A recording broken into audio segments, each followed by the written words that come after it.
Shalom, selamat pagi Bapak Ibu Saudara-saudaraku sekalian.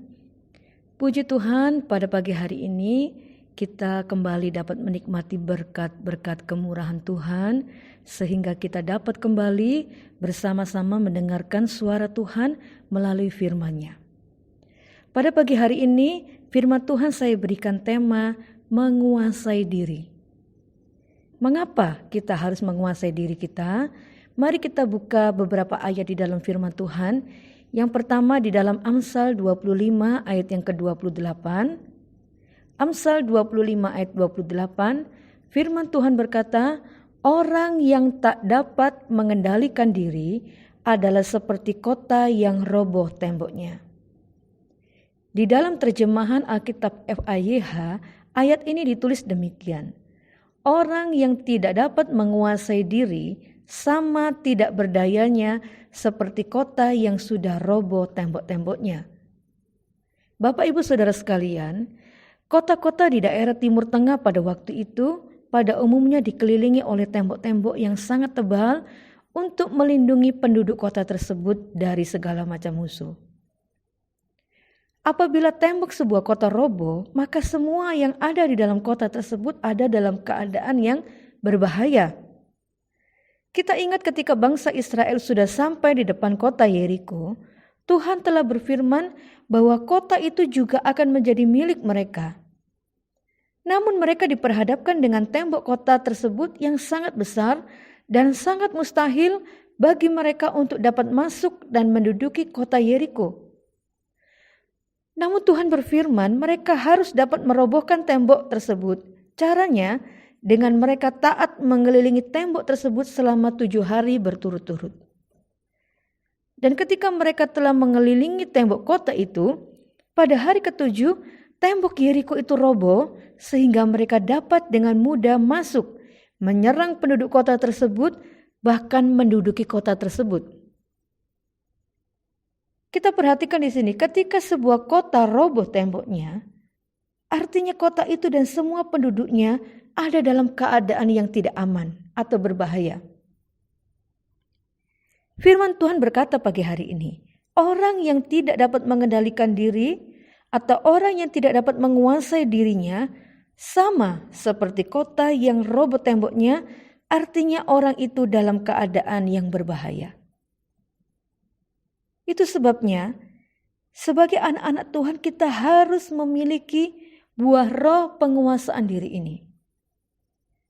Kita harus menguasai diri dalam hal apa saja? Yang pertama, kita harus dapat menguasai hati kita. Amsal 4 ayat 23 dikatakan, jagalah hatimu dengan segala kewaspadaan. Atau kuasailah, kendalikanlah hatimu dengan segala kewaspadaan. Di dalam Injil Markus 7 ayat 21-23, Markus 7 ayat 21-23 dikatakan, sebab dari hati orang timbul segala pikiran jahat, percabulan, pencurian, pembunuhan, perzinahan, keserakahan, kejahatan, kelicikan, hawa nafsu, iri hati, hujat, kesombongan, kebebalan. Semua hal-hal jahat ini timbul dari dalam dan menajiskan orang. Firman Tuhan berkata segala perbuatan-perbuatan jahat, pikiran-pikiran jahat itu berawal atau berasal dari hati yang jahat.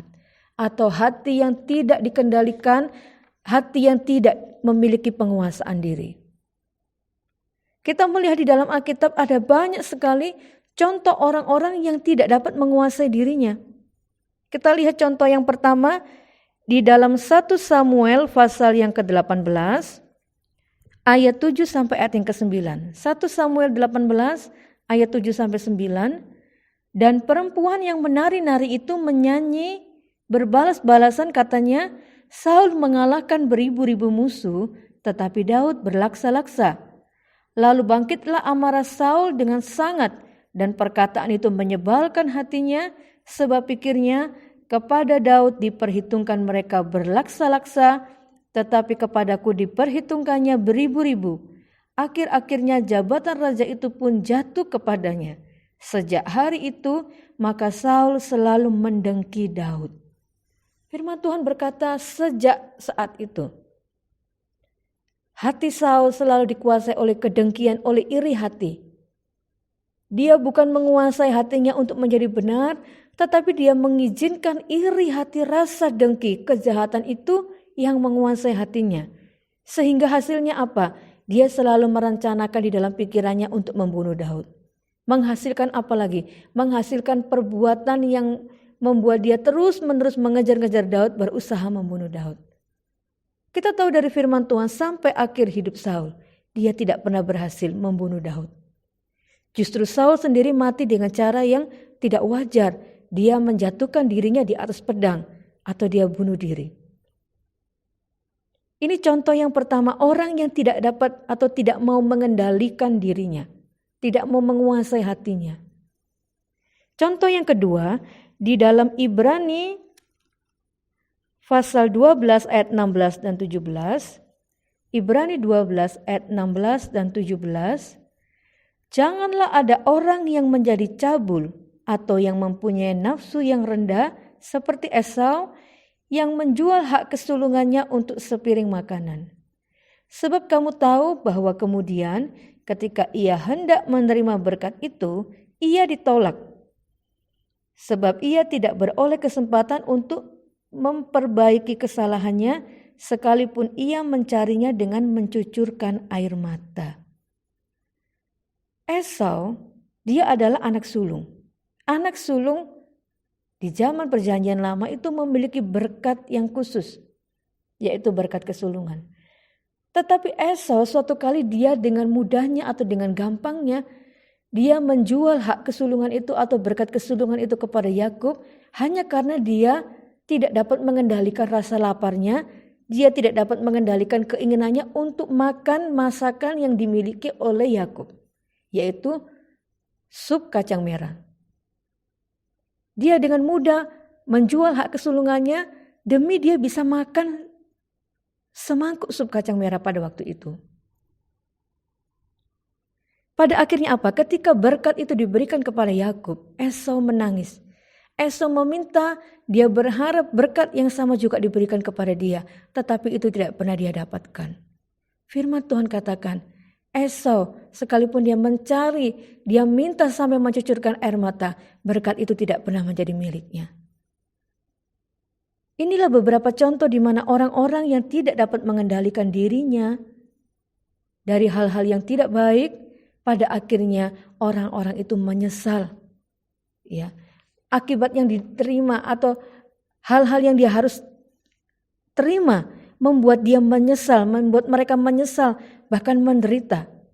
Oleh sebab itu, Bapak Ibu Saudara-saudaraku, sebagai anak-anak Tuhan, kita harus selalu dapat mengendalikan hati kita, mengendalikan pikiran kita, mengendalikan perilaku kita, supaya hidup kita ini selalu berkenan di hadapan Tuhan. Ketika hidup kita berkenan di hadapan Tuhan, dimanapun kita berada, kehadiran kita, perilaku kita, perkataan kita, pola berpikir kita selalu menjadi berkat buat orang lain. Mari belajar mengendalikan diri, mengendalikan hati, pikiran, perbuatan, supaya hidup kita senantiasa berkenan di hadapan Tuhan sampai Tuhan datang yang kedua kalinya nanti. Puji Tuhan, Tuhan memberkati kita semuanya. Mari kita berdoa. Tuhan yang baik, kami mengucap syukur dan terima kasih. Pagi hari ini Tuhan sudah memberkati kami, mengingatkan kami kembali akan firman-Mu. Tuhan tolong meteraikan firman-Mu dalam hati kami semua. Kami rindu menjadi pelaku-pelaku firman-Mu. Kami rindu menjadi anak-anak Tuhan yang selalu dapat mengendalikan, menguasai diri kami Tuhan, untuk dapat selalu hidup benar dan berkenan di hadapan Tuhan. Terima kasih Tuhan Yesus, berkati semua anak-anak-Mu Tuhan pada pagi hari ini, dimanapun mereka berada. Tuhan memberkati anak-anak-Mu, menuntun setiap mereka. Roh Kudus memampukan kami untuk kami boleh dapat menjadi pelaku-pelaku firman di dalam setiap kehidupan kami. Terima kasih Tuhan, kami mengucap syukur pagi hari ini. Kami yakin dan percaya Tuhan sudah memberkati kami semua anak-anak-Mu dan hamba-hamba-Mu.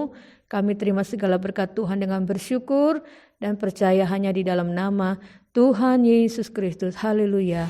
Amin.